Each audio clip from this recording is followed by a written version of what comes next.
Bismillahir Rahmanir Rahim. We were talking about our qaida number 27, that anyone who intends a fasid shart in the contract, then the contract becomes fasid. An important point pertaining to the conditions you make in your contract is that it is obligatory to carry them out. So if you agree to a condition, then you must carry it out, because Allah Jalla wa Ala says in the Quran, Ya ayyuhalladhina amanu awfu bil'uqud. O you who believe, fulfill your contracts. And the contract cannot be fulfilled except with fulfilling the conditions you make in the contract, provided of course the conditions are halal. So if a man makes a condition with his wife that he will not spend on her in the marriage, then this is a corrupt condition. The marriage holds, but the condition is not to be fulfilled, because it is an obligation on the man to spend on the wife. Or for example, a person sells a house to another person, and the seller makes a condition that the seller will live in this house for a fixed period of time, say 2 months, even after selling the house. So if they agree to this, then this is permissible. Or if somebody sells his slave girl and he makes a condition that after selling this slave girl and receiving the price, he is allowed to enjoy her company for a fixed period, say 2 months. This is haram, because if the slave girl has been sold, then she is now no longer his possession, which in turn means he is now no longer allowed to have intercourse with her. So in this condition he is making halal what is haram. And Allah Jalla wa Ala only permits sexual intercourse with slave girls you possess. As He says, إِلَّا عَلَىٰ أَزْوَاجِهِمْ أَوْ مَا مَلَكَتْ أَيْمَانُهُمْ فَإِنَّهُمْ غَيْرُ مَلُومِينَ فَمَنِ ابْتَغَىٰ وَرَاءَ ذَلِكَ فَأُولَٰئِكَ هُمُ الْعَادُونَ. Except with their wives or what their right hands possess, meaning their slave girls. But whoever seeks other than that, then they are the transgressors. So having intercourse with a slave girl who belongs to someone else is seeking other than that. So therefore it will make you a transgressor. So this shart, condition, we say is not permissible, because it is making halal what Allah has made haram. Or for example, if a person has a slave and he sells it to another person. Now this buyer is going to take the slave, pay the price of the slave, and he's going to free the slave. So who does the wala belong to? It belongs to the one who has freed the slave. But if the seller says that I will sell you this slave, and when you free the slave, the wala will belong to me, meaning the seller, then in this case, he's making halal for himself what Allah has made haram. So this shart is not to be respected. And the Prophet ﷺ said, الْمُسْلِمُونَ عَلَى شُرُوطِهِمْ إِلَّا شَرْطًا أَحَلَّ حَرَامًا أَوْ حَرَّمَ حَلَالًا. The Muslims are bounded by their conditions, except a condition which makes halal what is haram, or haram what is halal. When it comes to as-sulh, which is reconciliation, then the original ruling in this is that it is permissible. So for example, if two people dispute about an item, they both claim it is theirs, and then they decide to split the item in half, thereby making a reconciliation, then this is permissible. So if two people claim that £1,000 belong to them, and none of them have evidence, then instead of taking it to court, they might make a sulh, which is to divide the 1,000 up into 500 each. Or for example, a man wants to divorce the wife, but the wife does not want to be divorced, and the man also has other wives. So this wife who does not want to be divorced could say that the night which you are supposed to spend with me, you can give it to another wife, and in return do not divorce me. And this is what happened with the Prophet ﷺ and Sauda radiallahu anha. And this kind of reconciliation is permissible, because the right belongs to the wife that the man should spend the night with her. So if she has the right, then she also has the right to forego her right. Likewise, a woman can forego her right that the husband should spend on her. Perhaps she is rich and she does not need the husband to spend on her. So this is another example of foregoing your right. And there is nothing wrong with this in the Sharia. Qaida number 28. Any item which is occupied with a use, then this item cannot be used for another purpose if this purpose would negate the first use of the item. For example, A gives B his house as a pledge in a sales contract. So the house is now with B as a pledge. Is it now permissible for A to give this same house as a pledge to person C? The answer is no. Why is this? Because this house is in use, as it were, because it is a pledge with B. So if A was to give C this house, then B would lose his right to the house, because the house is with B as a pledge. So we say that the house is occupied with a use, which is the pledge, and it is with B. So if you were to use this house again as a pledge and give it to C, then this is not permissible because the house is occupied, as it were. On the other hand, if person A gives B his house as a pledge, so the house is with B, is it permissible for person A to use this very same house and rent it out to some other people? The answer is, in this case, it is permissible. Why is this? Because this renting out of the house does not encroach upon the right of person B. The house is still in the possession of person B as a pledge, it's just that now it's being rented out. So, as long as person B is not losing his right to the house, which is a pledge with him, then it is permissible for person A to do whatever he wants with the house. The important point is that B must not be losing his right. And in this act of leasing out the house, person A is not encroaching upon the right of person B. So in this case it is permissible. So note the difference between these two examples. The bottom line is that nobody's rights must be encroached upon. Qaida number 29. The alternative act, which is the badal, takes the same ruling as the original act, for which it is an alternative to the original act being called the mubdal. So they say in Arabic, al-badal lahu hukmul mubdal.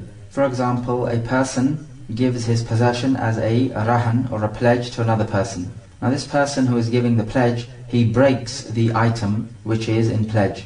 So it follows that he has to exchange this item and give it as a pledge. So this new item which he exchanges takes the same ruling as the old item which was in the pledge. So both of these items in effect are taking the ruling of a rahan, a pledge. Or for example, a person wants to sacrifice a particular animal on Eid al-Adha, and he on purpose destroys this animal and kills it. So now it is upon him to replace this animal with another one. And this new animal takes the same ruling as the old animal. And the Prophet ﷺ said, مَنْ ذَبَحَ قَبْلَ الصَّلَاةِ فَلْيَذْبَحْ أُخْرَى مَكَانَهَا. Whoever sacrificed before the salah, then he must sacrifice another sheep or animal in place of it. So in other words, you must give the badal, which is the exchange. Also nowadays, we have currencies in which we deal with. Previously, they used to have gold and silver as their currency. So we say that these currencies are a badal, they're an exchange to the gold and silver. Therefore, they take the same ruling, which means that riba runs on them, whether it be riba al-nasi'a or riba al-fadl. In the same way, some ulama argue that when you are wiping over the socks, then this wiping over is the badal to washing the feet, which is the asl. So they say that you have to wipe the right first and then the left. Just in the same way, you would wash the right first and wash the left foot second. And you would not do them at the same time, because the badal takes the same ruling as the mubdal. Also, an important point to note is that sometimes an act which is less virtuous can become more virtuous due to a particular reason. For example, seeking knowledge is better than nawafil acts of prayer, and this is well established amongst the ulama. However, when it comes to praying the rawatib salah, which are obviously prayed in their fixed time, then do we say at this time it is better to seek knowledge than to pray rawatib salah, because seeking knowledge is better than nawafil acts of worship? We say no, in this particular time it would be better for you to pray the rawatib prayer, because the rawatib prayer has fixed timing, whereas seeking knowledge can be done at any time. Or for example, a person coming to Mecca from a far place, it is better for him to perform tawaf than to pray, even though the prayer is more virtuous in Masjid al-Haram, but he can pray at any time and any place. As for tawaf, you can only do it in the Masjid al-Haram. However, if we have a case where there is severe rush, then we say in this case it is better for you to pray and not make tawaf because of the severe rush. We also know that praying the prayer during its earliest time is better than praying it later. However, at the time of Salat al-Dhuhr, if in the summer the heat becomes extremely severe, then in this case it is better for you to delay it until it cools down somewhat. And this would be towards the time of Salat al-Asr in the summer, in the hot countries. As for Salat al-Isha, then we know that to delay it is in fact better. But if we know that by delaying Salat al-Isha, it is going to cause problem to the community, because they will find it hard to come later on to the masjid to form the congregational prayer, then in this case we say we'll pray it earlier. And so for this particular occasion, that would be better. Otherwise, the general rule is delaying the Salatul Isha is better. Qa'idah number 30.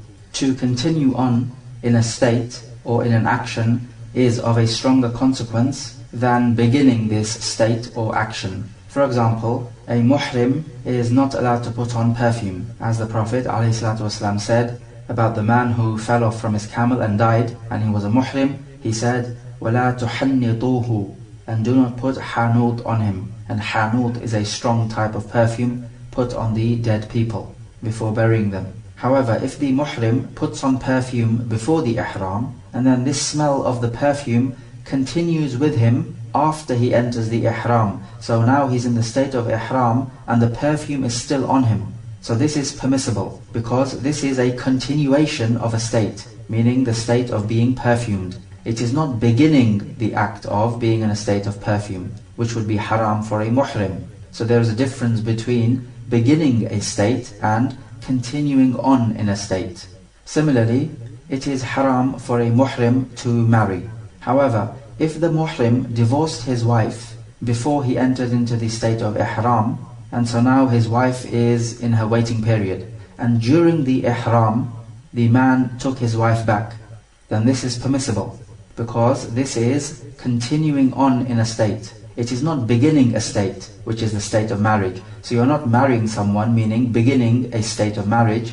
You are continuing on in the marriage. So this is why we say continuing on in a state is stronger than actually beginning a state.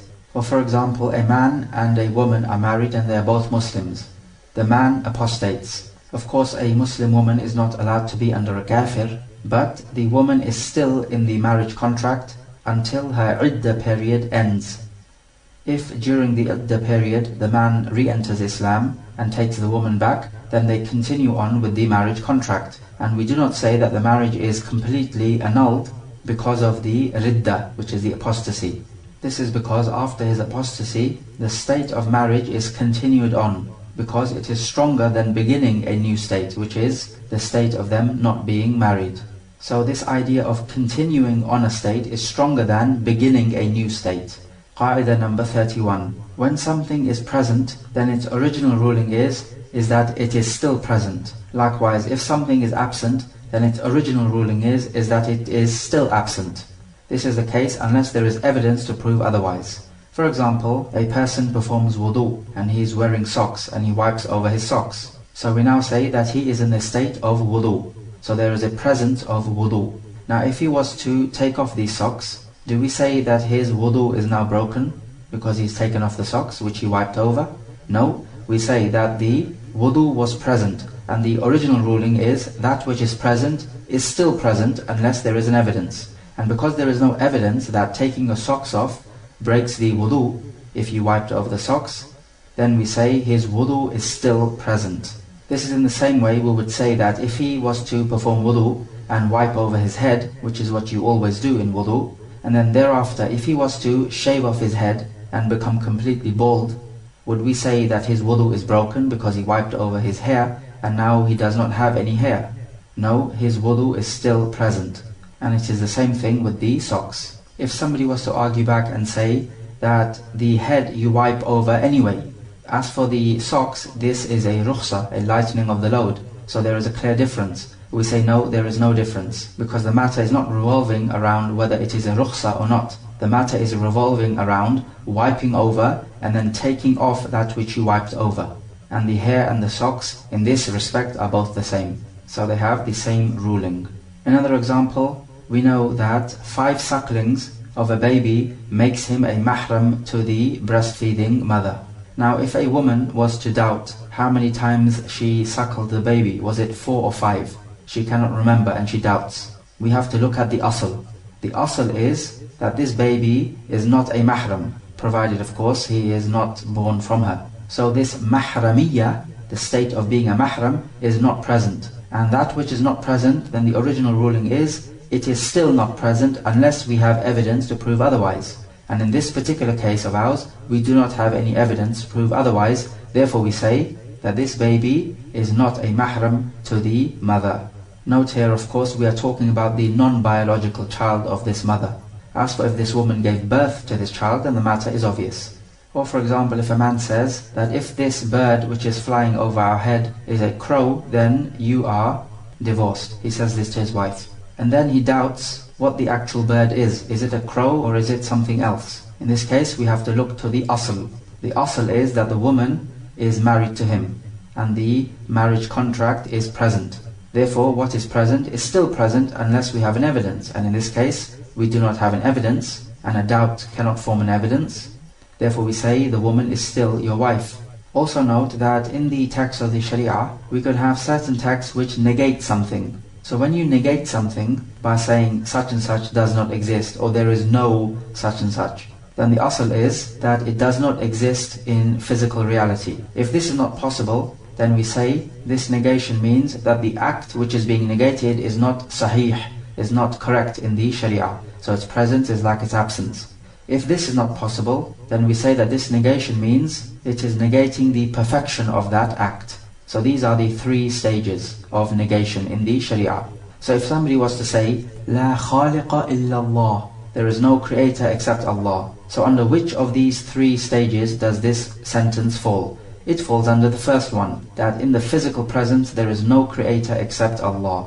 Second example, somebody was to say, La salata illa bil wudu. There is no salah except with wudu. Which category does this fall under? It falls under the second category, because it is possible in the physical presence to have a salah without wudu.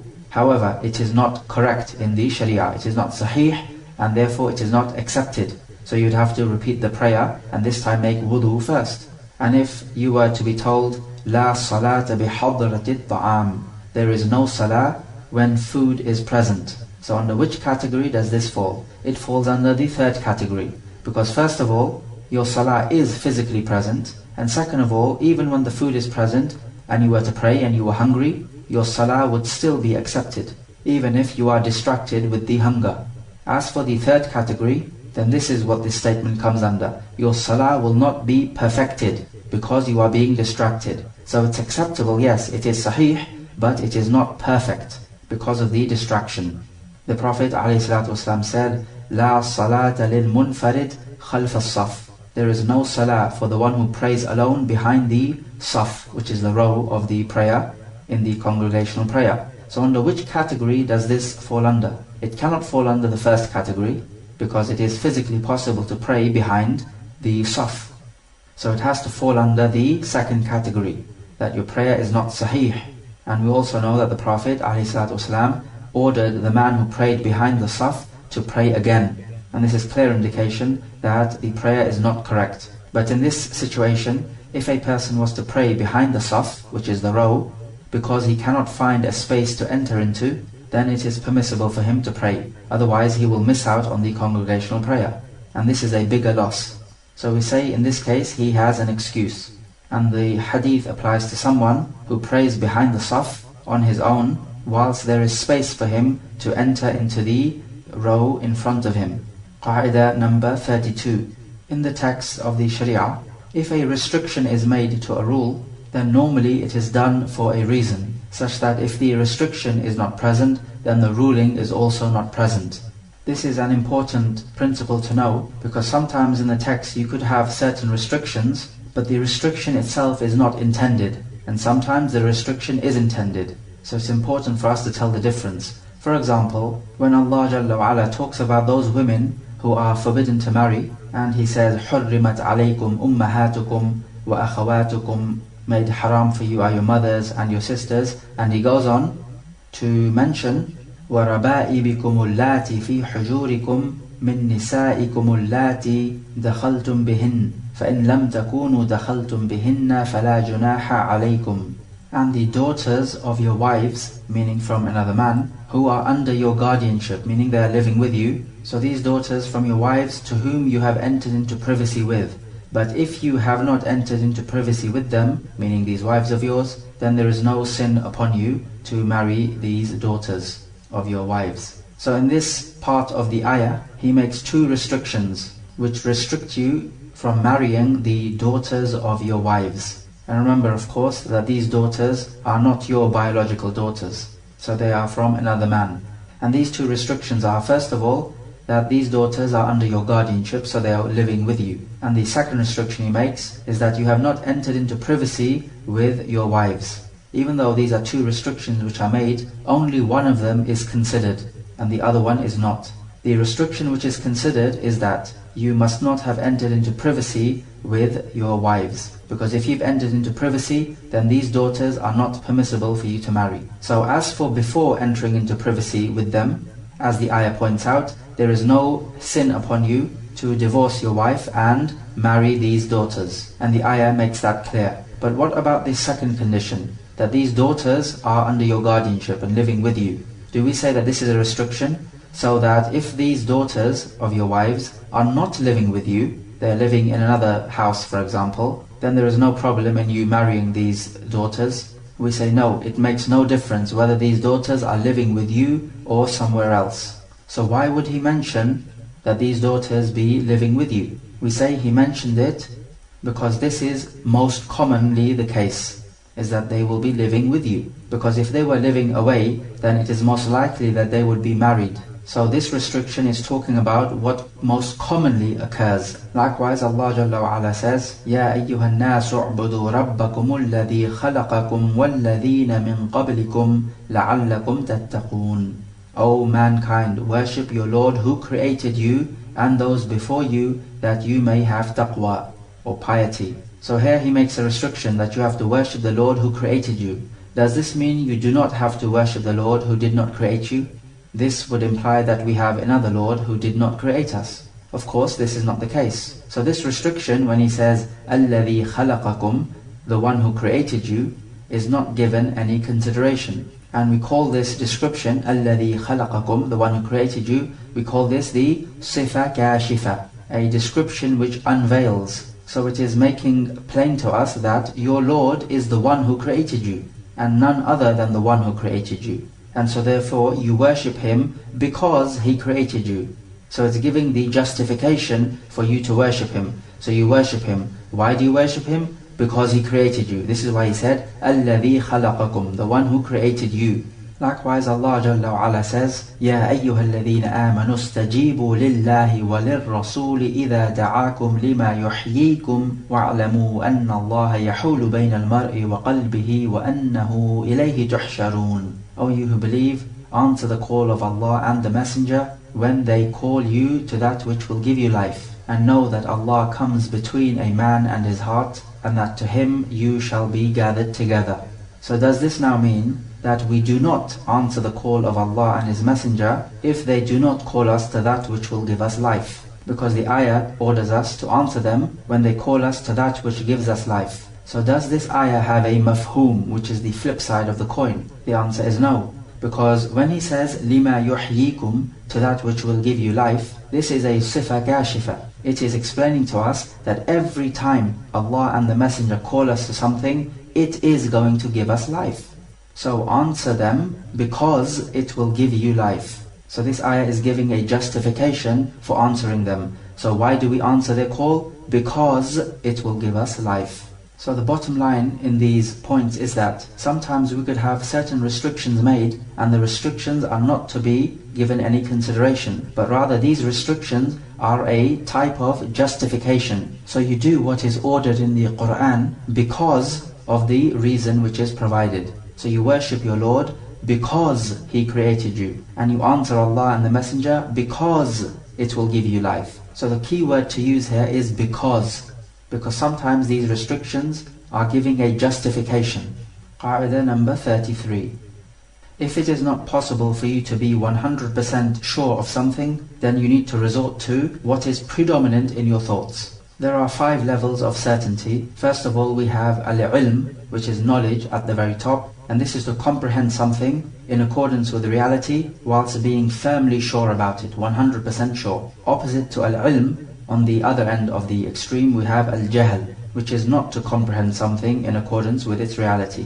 Then in the middle we have ash-shak, which is a 50-50 doubt. Then one step below al-ilm we have dhann, which is that you are inclining to one side of the argument more than the other. And then opposite to dhann is waham, which is one level above jahl. And this is when you are something like 30 or 40% sure of something. So there is a chance, but this chance is lower than 50%. So as far as practical examples are concerned, you doubt how many times you have performed the tawaf. Is it 5 circuits or 4 circuits? So now you are not sure. You need to move to the next level, which is what is predominant in your thought, which is called in Arabic ghalabatul dhann. Ghalaba is what becomes predominant, and dhann is what you deem most likely to be the case, but you are not 100% sure. So if you feel that you performed 5 circuits, because this is predominant, then you go by that. If you feel that you've performed 4, then you go by that. If it's a 50-50 shak, and you're not inclining to any one particular side, then you go for the lowest amount. So in this case, it would be 4 circuits. And this applies to all acts of worship. Sometimes you could be in a situation where you have to make a choice, and there's no way of you to decide. Then in this case you can draw lots, and this is permissible, as long as it does not resemble gambling. Allah Jalla wa Ala says in the Quran, talking about when the people wanted to decide who will take charge of Maryam in the Masjid al-Aqsa. So they decided to draw lots. Allah says, ذَلِكَ مِنْ أَنْبَاءِ الْغَيْبِ نُوحِيهِ إِلَيْكَ مَا كُنْتَ لَدَيْهِمْ إِذْ يُلْقُونَ أَقْلَامَهُمْ أَيُّهُمْ يَكْفُلُ مَرْيَمَ وَمَا كُنْتَ لَدَيْهِمْ إِذْ يَخْتَصِمُونَ. This is from the news of the unseen, which we inspire to you. You were not with them when they threw their pens to decide who will take charge of Maryam, and you were not with them when they were disputing.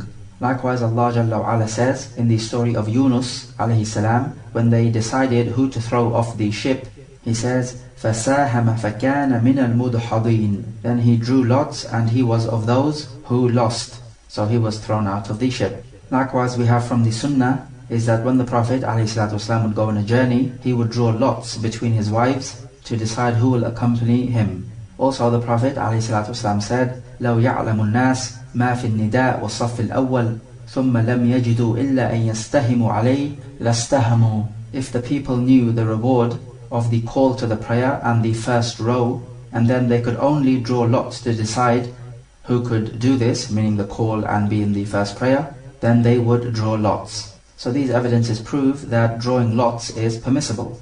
But this idea of drawing lots must not resemble gambling. For example, two people have a share in grains in a plantation field, and then they split their grains up into two sections, 1/3 and 2/3. And then they draw lots to see who will obtain the 2/3 and who will obtain the 1/3. So in this case, drawing lots is like gambling, because one person will gain more at the expense of the other. However, if they were to split up the grains half-half and then were to draw lots to see who receives what type of grain, then this is permissible, because here nobody is gaining at the expense of the other. Or for example, if two people dispute and they both want to give the adhan, and they are both equally qualified, then they can draw lots to see who will give the adhan, just as the Prophet ﷺ indicated in the hadith. So the point is that drawing lots in cases where this is needed is permissible, as long as it does not resemble gambling, where one person gains at the expense of the other.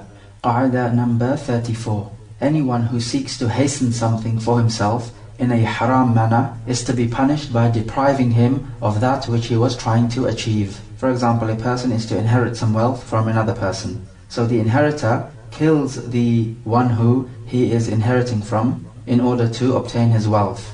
And of course, this killing is without due right. So if we know about this, we say that he is to be deprived of his inheritance. However, if for example he killed the one who he is inheriting from out of qisas, which is retaliation, then here he has killed this person with due right, because the Sharia has given him permission.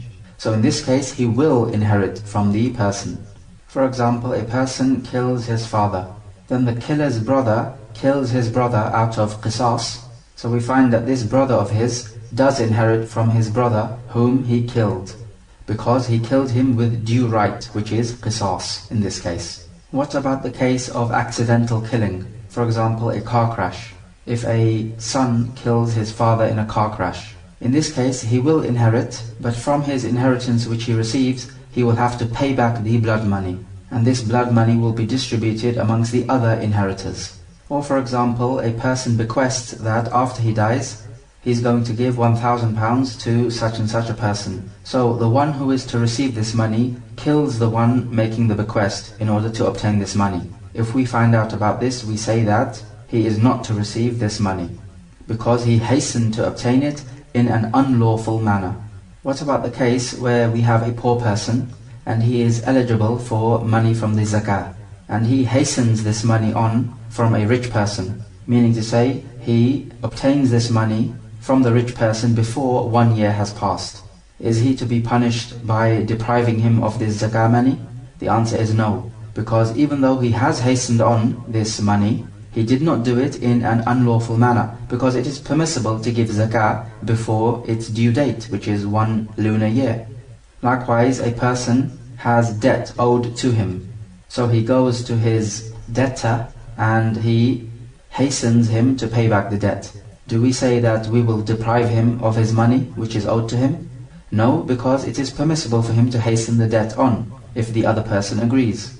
Or for example, if a woman hastens on her spending from her husband, so she obtains her money from her husband before it is due, do we say we will deprive her? No, because she has done nothing wrong. It is permissible for her to obtain this money before its due date. So the point is, only when you hasten on something in an unlawful manner is when you are deprived of it. Qa'idah number 35. Whoever has punishment from the had established against him, and then this punishment is dropped, then he is to be fined a multiplied fine. For example, a thief steals some gold which is not in a guarded and private place. So we say, even though he has stolen, the cutting of the hand cannot be established against him because he did not steal from a private place. So what he needs to do is to pay back this gold and more on top.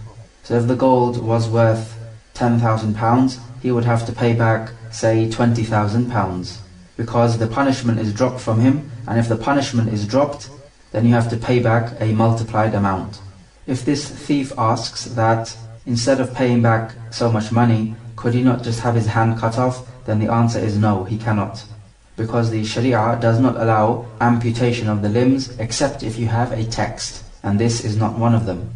Or for example, if somebody finds a lost camel, and he keeps this lost camel and hides it so that nobody else can find it, of course this is not permissible, because you're not allowed to keep the lost camel. But if this lost camel now dies, then upon him he has to pay the price of the camel multiplied, because he has stolen somebody else's property, but he did not steal it from a private place. So therefore the cutting cannot be carried out. So if the cutting cannot be carried out, then he has to pay a multiplied fine. Or for example, if there is a poor person and he goes to a field in which there are trees, and this tree has fruits, and this field is not a guarded property. So this person takes from the fruits of the tree, or if there are some grazing cattle, he might drink the milk from the udder. Then this is permissible for him to do, and there is nothing upon him in terms of punishment. This is because normally people who own these plantations do not mind if somebody comes and eats from their trees. So this is like a permission given by the customs of the people. And a customary permission is like a verbal permission in the Sharia. But if he takes some of this fruit away, then this is classified as taking somebody's wealth away. However, his hand is not to be cut off if the wealth he takes away reaches the minimum level for the cutting to take place, because he did not take this wealth away from a guarded place. If he takes this wealth away from a guarded place, then his hand is to be cut off. As the Prophet ﷺ said in the Sunan, when he was asked about some dried dates which were hung up, he said, "Man asaba bifihi min dhi haja ghayra muttakhidhin khubnatan fala shay'a alayh." Whoever needed these fruits and he eats them, meaning right there, and he did not take any of them away in his clothing, then there is nothing upon him. وَمَنْ خَرَجَ بِشَيْءٍ مِّنْهُ فَعَلَيْهِ الْغَرَامَةِ وَالْعُقُوبَةِ. And whoever took some of this fruit away, then he has to pay the fine, and he will be punished. And this does not mean cutting off the hand because he took it away from an unguarded place, but it could be ta'zir. وَمَنْ خَرَجَ بِشَيْءٍ مِّنْهُ بَعْدَ أَنْ يُؤْوِيَهُ الْجَلِينَ فَبَلَغَ ثَمَنَ الْمِجَنِ فَعَلَيْهِ الْقَطْعُ. And whoever took this fruit away from the place in which these fruits are dried and cleansed, so this is a private place, and the amount which he took away reaches the value of a shield, then his hand is to be cut off. So from this hadith we find that if he takes some fruit away from an unguarded place without eating it there and then in this case he has to pay back the fruit and he has to suffer the punishment as well, which could be a multiplied fine if the Khalifa thinks this to be appropriate. Qaida number 36. Whatever is cut off from a living creature, then this cut off part takes the same ruling as if that living creature was dead. The evidence for this is the Prophet ﷺ saying, مَا أُبِينَ مِنَ الْحَيِّ فَهُوَ مَيِّتٌ. Whatever is cut off from a living creature, then it is dead. For example, if we take a locust, we know that a dead locust is halal to eat because of the hadith in the Sunan. So if this locust has one of its legs chopped off, then what do we say about the ruling of this leg of his? Is it pure or impure? We say it is pure because the dead locust would be pure, so that part of the body which is chopped off takes the same ruling, meaning to say it is pure and allowed to be eaten. What about the example with a mouse? If a hand of a mouse was to be chopped off, what do we say is the ruling? We need to look at the ruling of the dead mouse. The ruling of the dead mouse is that it is impure, because the Prophet ﷺ ordered that if a mouse was to land in some butter and was to die, then you throw out the mouse and what was surrounding it from the butter. This is because the mouse is impure. So if the dead mouse is impure, then anything which is chopped off from it is also impure. It takes the same ruling. What about a sheep? If a leg of a sheep is to be chopped off, what ruling does that take? We have to look at the dead sheep. The dead sheep is impure because it died a natural death and it was not sacrificed properly. Therefore it is impure, it is dead meat. So the same ruling goes with the leg of the sheep. It is impure and not allowed to be eaten. What about a leg of a scorpion?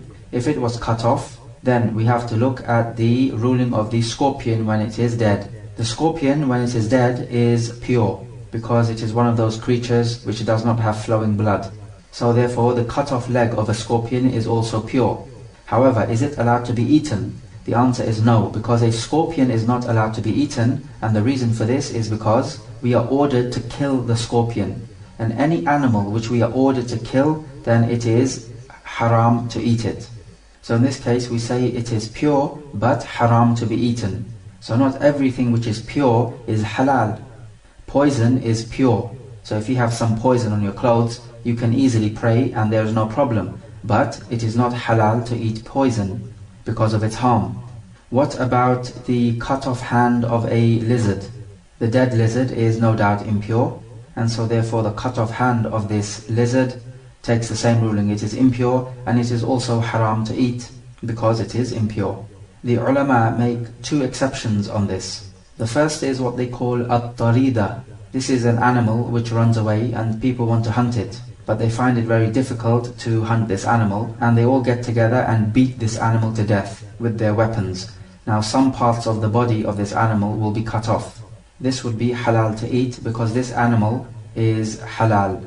And also there is a type of gazelle which gives off some perfume from its body. So people would collect this perfume from its body, and as it would collect in its belly, over time they would tie this belly up, and as the perfume collects it will fall off and disconnect from the body. So it would separate. And they do this to gain the misk or a type of perfume from this animal. So even though this is chopped off from the body of the animal, it takes a ruling as being pure. And from this pouch of the animal comes a type of perfume. Qaida number 37. Not so much a qaida, but in this point we are discussing certain expressions in the text of the Sharia which give off generality. And this is important to know because many rulings can be extracted from this. And this point is strongly linked to the Arabic language. In the text of the Sharia there are certain ways in which generality can be denoted. For example, when we see the word kana, which translates to he was, then this denotes generality, meaning an ongoing action. So, for example, we are told that the Prophet ﷺ كان يقرأ في الجمعة بسبح اسم ربك الأعلى والغاشية. He used to recite on Yawm al-Jum'ah Surah Al-A'la and Surah Ghashiyah. So these words كان يقرأ, he used to recite, denote generality. So every Friday he would recite this. We are also told that he would recite Surah Al-Jumu'ah and Surah Al-Munafiqun, and this was his regular practice. Likewise, Aisha radiallahu anha tells us that كان يفتتح الصلاة بالتكبير. He would open his salah with takbir. So the word كان يفتتح, he used to open, denotes generality. It would be an ongoing action. Likewise, if you have an idafa, which is when one word is joined on to another, it denotes generality. For example, a person has 5 slaves and he says عبدي حر, literally means my slave is free. Which slave is free then out of his 5 slaves? Because this is an idafa, my slave, it denotes generality. So we say all of his slaves are free. Allah Jalla wa Ala says, وَإِن تَعُدُّوا نِعْمَةَ اللَّهِ لَا تُحْصُوهَا. If you were to count the blessing of Allah, you will not be able to enumerate them. So the word ni'mah is in the singular. Does this mean that Allah has only given us one blessing? No, because this is an idafa, ni'mat Allah, the ni'mah of Allah. So the word ni'mah is linked to the lafzul jalala. So it denotes generality, meaning all the blessings of Allah, even though the word itself is in the singular. Likewise he says, اذكروا نعمتي التي أنعمت عليكم. Remember my blessing which I blessed you with. The word ni'mah is again in the singular. Does this mean he only bestowed one blessing?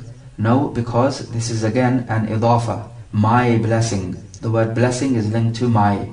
Therefore it denotes generality, all of my blessings. A person has 4 wives and he says زوجتي طالق, my wife is divorced. Which wife is divorced? This is an idafa situation, my wife. Therefore we say it denotes generality, therefore all his wives are divorced, unless there is an indication which suggests otherwise. For example, one of his wives is mentioned to him in a bad way and he becomes very angry and he says زوجتي طالق, my wife is divorced. So in this case we have an indication to suggest that he's talking about one particular wife of his, the one who has been mentioned to him in a negative way, which has made him angry. Likewise, whenever you find any words of a condition, if such and such happens, then such and such, or any words which carry the meaning of the one or the ones, for example, alladhi or alladhina, or any similar type of word, they all denote generality. Or for example, a word of inquiry, as in Allah Jalla wa Ala saying, هَلْ مِنْ إِلَهٍ غَيْرُ اللَّهِ يَأْتِيكُمْ بِضِيَاءٍ. Is there a God other than Allah who can bring you light? So this is a question format. It denotes generality. So there is no God other than Allah who can bring you light.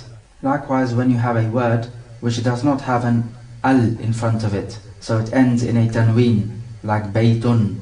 So if you find a word like this in a negative context, or in a context which is prohibiting you from something, or in a question format which is rebuking or rejecting a certain idea, or in the context of a condition, then all of this denotes generality. For example, you could be told, if you see a man, then honor him. So the word if denotes a condition, and we have used a man. We did not say the man. So basically what we mean is that if you see any man, you have to honor him. So this is generality, it is all-encompassing. Allah Jalla wa Ala says, هَلْ تُحِسُّ مِنْهُمْ مِنْ أَحَدٍ. Do you find any one of them? So this is a question format which is intended to negate an idea, meaning you do not find any one of them whom Allah Jalla wa Ala destroyed. He says, مَن يَعْمَلْ سُوءًا يُجْزَ بِهِ. Whoever does an evil deed will be rewarded with it. So the word man meaning whoever. So this is a shart, a condition. Whoever does an evil deed, and the word for evil deed is su'an, and it is nakira, it is not ma'rifah. So it ends in a tanween. Then he will be rewarded accordingly. So who does this verse apply to? It applies to everyone who does an evil deed will be rewarded accordingly. So it denotes generality. Qa'idah number 38. This follows on from the last point, and this qa'idah tells us that in the text of the Sharia, we have to give consideration to the generality of the words, not the specific occasions for which the words were revealed. For example, a woman called Khawla bint Tha'laba came and complained to the Prophet ﷺ that her husband has made zihar on her. And Allah Jalla wa Ala revealed the ayah, قَدْ سَمِعَ اللَّهُ قَوْلَ الَّتِي تُجَادِلُكَ فِي زَوْجِهَا وَتَشْتَكِي إِلَى اللَّهِ, up until the end. Allah has heard the statement of the woman who argues with you and complains to Allah about her husband. So when Allah Jalla wa Ala in this surah revealed the ruling about the one who makes zihar, that he has to pay an expiation before he has intercourse with his wife, and the expiation is to free a believing slave, or fast 2 consecutive months, or to feed 60 poor people, then this ruling is not specific to the husband of Khawla bint Tha'laba. Rather, the words are general, so it applies to everyone who makes al-zihar. This is the case as long as we don't know that the Prophet ﷺ is speaking about a specific type of people which is known through the context. For example, the Prophet ﷺ was on a journey and he saw a group of people shading another man. So he asked them about this, and they told him that he is fasting whilst on a journey. And the Prophet ﷺ said, لَيْسَ مِنَ الْبِرِّ الصِّيَامُ فِي السَّفَرِ, that fasting during a journey is not from righteousness. Does this now mean that we are not allowed to fast during a journey? The answer is no. These words are not general in the absolute sense, but they are general for all those who will suffer during their journey if they fast. As for if you are able to fast on your journey and it will not cause any difficulty, then these words do not apply to you.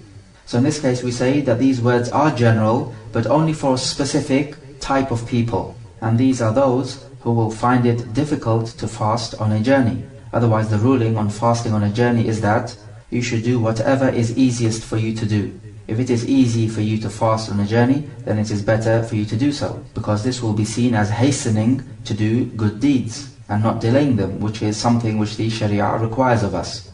However, if you will find difficulty, then the Sharia does not require for us to put ourselves in unnecessary difficulty, and Allah Jalla wa Ala loves that His rukhsa should be taken in the same way He hates that disobedience should be performed against Him. Qaida number 39. When we have a general ruling and then we have an opposing ruling to this general ruling, then we make a takhsis, which is to specify the general ruling. This basically means that from the general ruling we make exceptions, or we take out certain elements from the generality. For example, the Prophet ﷺ said, فِيمَا سَقَتِ السَّمَاء الْعُشْرِ, in whatever the sky waters, you have to take out a 10th for the zakah. So this applies to all types of crops, and no matter what quantity of crops come out of the ground, because these words are completely general. However, we have another evidence which makes an exception. The Prophet ﷺ said, لَيْسَ فِي مَا دُونَ خَمْسَةِ أَوْسُقٍ صَدَقَةٍ, for less than 5 awsaq, which are 900 kilograms, there is no sadaqah. This makes an exception in 2 things. First of all, the quantity, so 5 awsuq, which is 900 kilograms, or 300 sa'. So anything below that, and you do not give zakah. So this is the first exception made from the first hadith. The second exception made are the types of produce in which zakah is given. They are given to those which are measured in the mikyal, which are measured in the sa' and the mud, because the Prophet ﷺ said 5 awsuq, and 5 awsuq are equal to 300 sa'. So this means you give sadaqah on the grains and all those types of produce which are measured in the sa', and this does not include vegetables. A parallel system of making an exception to the general ruling is to make restrictions to an absolute ruling. An absolute ruling is mutlaq and a restricted ruling is muqayyad. The famous example in this case is that when it comes to certain expiations, you have to free a slave. In the case of al-zihar, you have to free a slave, but Allah Jalla wa Ala does not mention a believing slave. He just mentions that you have to free a slave. In the kafara of accidental killing, He mentions that you have to free a believing slave. So here a restriction is made, that the slave must be a believing one, not a disbelieving one. Therefore we take the ruling of the zihar, which is to free a slave, and we restrict it to freeing a believing slave. Why do we make this restriction when Allah Jalla wa Ala did not make the restriction in the ayah? He just said free a slave. So upon this you can even free a disbelieving slave. We make the restriction because the ruling in both cases of dhihar and accidental killing is the same, which is that you have to free a slave. But one puts it in the absolute sense and the other one puts it in the restricted sense. So because the ruling is the slave, which is freeing a slave due to an expiation, we take the absolute ruling and restrict it. As for if the rulings are different, then we do not make the restriction. For example, if we compare wudu and tayammum, in wudu you have to wash your hands all the way up to and including the elbows. Do we now say that when we wipe our hands in tayammum, we have to wipe up to and including the elbows? Because Allah Jalla wa Ala orders us to wipe our hands in the tayammum, and He leaves it at that, meaning it's in the absolute sense, wipe your hands. But in the wudu, it's a restricted sense. You have to wipe it up to and including the elbows. So there is more detail in the wudu. So do we apply the same thing to the tayammum in this case? The answer is no. Why is this? Because the ruling is different. In wudu you are washing, and in the tayammum you are merely wiping with dust. And they are completely different. In addition to this, we do have further evidence when Ammar ibn Yasir became in a state of janaba when he was on a journey and he did not find water, and he rolled around on the dust just like an animal rolls around on the ground, as he describes. And then when the Prophet ﷺ found out about this, he taught him how to make the tayammum. And so the Prophet took both of his hands and struck them on the ground, and he wiped his hands and face only. So the word for hand is kaf, and kaf is up to the wrist. Likewise, in the cutting of the hand of the thief, the word hand is used. So do we say that we are going to make the restriction and cut his hand up to and including the elbow? The answer is no. Why? Because the ruling is different. In wudu you are washing the hands, and in the case of the thief you are cutting off the hand. So the ruling is different. So therefore you cannot make taqyeed, which is to make a restriction. An important point to note is that when we have a general text and there is another text which mentions some parts of the generality, then this is not a case of takhsis, or making an exception. For example, the Prophet ﷺ told us that the earth has been made as a purifying substance and a masjid for his ummah. So the whole earth is purifying, meaning you can make tayammum from it. But in another narration it says that the dust of the earth has been made purifying. So is this a case of exception, meaning to say it is only the dust which is purifying and nothing else of the earth, because we are making an exception? The answer is no, it is not an exception, because he is just mentioning some parts of the generality. So the dust is part of the earth. So now if we say that we are going to make an exception, then this means you can only use the dust to make tayammum, and you cannot use sand or anything else on the surface of the earth. And this is not true. Rather, anything on the surface of the earth can be used to make a tayammum. Allah Jalla wa Ala says, إِنَّا أَوْحَيْنَا إِلَيْكَ كَمَا أَوْحَيْنَا إِلَى نُوحٍ وَالنَّبِيِّينَ مِن بَعْدِهِ. We inspired to you just like we inspired to Nuh and the prophets after him. So the fact that he mentions Nuh alayhi salam and then he mentions the prophet afterwards does not mean that he is making an exception, that Nuh is not from the prophets. Rather, he is just mentioning some parts of the generality. So Nuh alayhi salam is part of the generality of the prophets. So the important point in this is that if some parts of the generality are mentioned on their own, then this is not a case of takhsis, and the generality holds. Takhsis is when you take out some parts of the generality from the generality, and it happens when you have two evidences which are apparently contradictory. Okay, let us take some review questions. Question number 1. Give examples to show that continuation is stronger than initiation. Question number 2. Give an example to show that doubt cannot remove certainty. Question number 3. Is the amputated part of an animal, meaning a cut off part of an animal, that is cut off from the main body, is that always halal and pure? Give the basic detail about this matter. And finally, tell us how we make exceptions to the general rule, giving at least an example. And with this we come to the end of our presentation on Al-Qawa'id Al-Fiqhiyya. May Allah Jalla wa Ala forgive our mistakes and accept this from us. هذا والله أعلم. الحمد لله الذي بنعمته تتم الصالحات وصلى الله على نبينا محمد وعلى آله وأصحابه وسلم تسليما كثيرا.